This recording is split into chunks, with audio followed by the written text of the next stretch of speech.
Hello everyone, कैसे हो आप सब लोग। आई होप आप सब ठीक हो। आज की वीडियो में हम नेक्स्ट टॉपिक देखेंगे, तो मैं आपको मेरी स्क्रीन पे लेके चलती हूँ। तो ये लास्ट वीडियो में हमने ना क्लासिफिकेशन ऑफ कंप्यूटर पढ़ा था।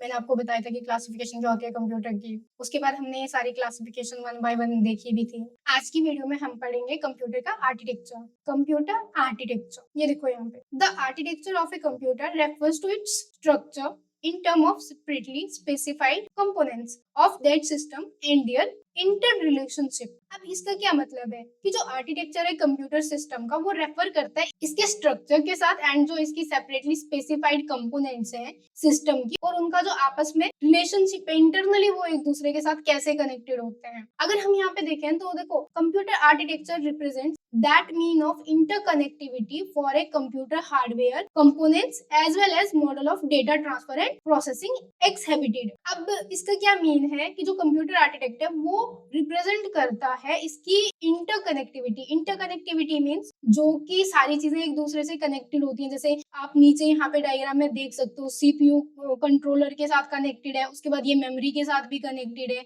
देन ये इसके बाद यहाँ पे प्रिंटर के साथ भी कनेक्टेड है। तो वही ये कहना चाह रहा है, यहाँ पे ये प्रिंटर के साथ भी कनेक्टेड है। तो इसी को इंटरकनेक्टिविटी कहते हैं कि ये इंटरनली एक दूसरे के साथ कनेक्टेड रहते हैं। इसमें क्या है कि कंप्यूटर के हार्डवेयर की जो कंपोनेंट्स है as well as mode of data transfer, computer के हार्डवेयर और जो डेटा ट्रांसफर का प्रोसेसिंग और उसकी एग्जिबिटिंग है कि जो कंप्यूटर के हार्डवेयर है एज वेल एज जो मोड है डेटा ट्रांसफर का और प्रोसेसिंग का। उसके बाद यहाँ पे आ जाता है von Neumann. Purpose his computer architect design and later it was known as von Neumann architect और स्टोरेज प्रोग्राम आर्किटेक्ट। जो वॉन न्यूमैन था, इसने प्रपोज किया था कंप्यूटर का जो आर्किटेक्ट डिजाइन है, और बाद में इट वाज नोन एज, बाद में इसको किससे बोला गया, वॉन न्यूमैन आर्किटेक्ट या फिर स्टोरेज प्रोग्राम आर्किटेक्ट। अब देखो यहाँ पे मैंने दो इमेजेस लगाई हुई है सो दैट आप इजीली अंडरस्टैंड कर सको। यहाँ पे देखो, ये कॉमन बस आर्किटेक्ट है, ये बस की शेप में आर्किटेक्ट बनाया हुआ है कि ये यहाँ से इनपुट आउटपुट है। देन उसके बाद ये देखो यहाँ पे ये इसकी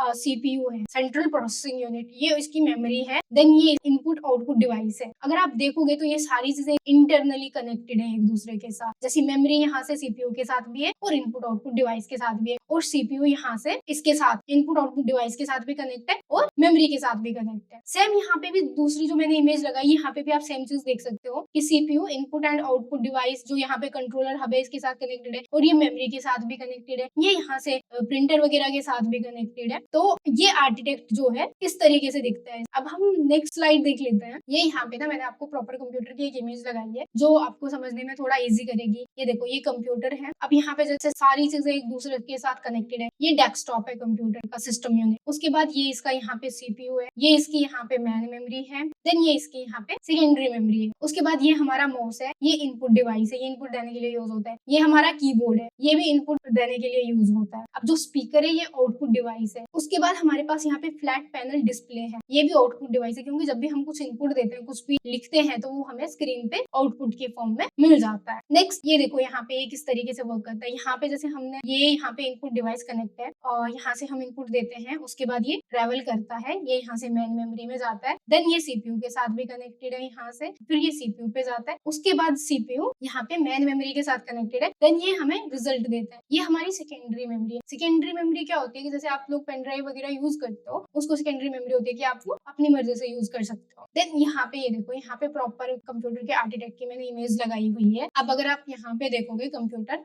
आर्किटेक्चर, तो ये देखो, computer architecture refer to the design and organization of a computer system including hardware component and their function and how they are interact. इसका क्या मतलब कि जो कंप्यूटर का आर्किटेक्चर है वो रेफर करता है डिजाइन और ऑर्गेनाइजेशन ऑफ कंप्यूटर की, जो इंक्लूडेड हार्डवेयर कंपोनेंट्स हो गए और उसके फंक्शंस हो गए कि वो एक दूसरे के साथ कैसे इंटरकनेक्टेड है, कैसे वर्क करते हैं। तो यहाँ पे देखो प्रॉपर समझाई गई है चीजें। ये देखो, ये मेन मेमोरी हमारी सेकेंडरी मेमोरी के साथ भी कनेक्टेड है और सेकेंडरी मेमोरी मेन मेमोरी के साथ भी कनेक्टेड है। यहाँ पे रजिस्टर्स है, यहाँ पे रजिस्टर्स मेन मेमोरी के साथ भी कनेक्टेड है और मेन मेमोरी यहाँ पे रजिस्टर्स के साथ भी कनेक्टेड है। ये हमारा इनपुट डिवाइस है, हम यहाँ से इनपुट देते हैं, ये मेन मेमोरी में जाता है। उसके बाद ये यहाँ पे स्टोर होता है मेन मेमोरी में। देन उसके बाद यहाँ पे देखो अर्थमेटिक लॉजिकल यूनिट्स है। यहाँ पे अर्थमेटिकल जो लॉजिक यूनिट है ये रजिस्टर्स के साथ कनेक्टेड है और जो रजिस्टर्स हैं वो इसके साथ कनेक्टेड है। उसके बाद यहाँ पे सीपीयू हो गया, कंट्रोल प्रोसेसिंग यूनिट, एंड उसके बाद फिर हमें लास्ट पे आउटपुट मिलता है। तो अगर आप मोस्टली देखोगे ना कि हर एक चीज एक दूसरे के साथ कनेक्टेड है।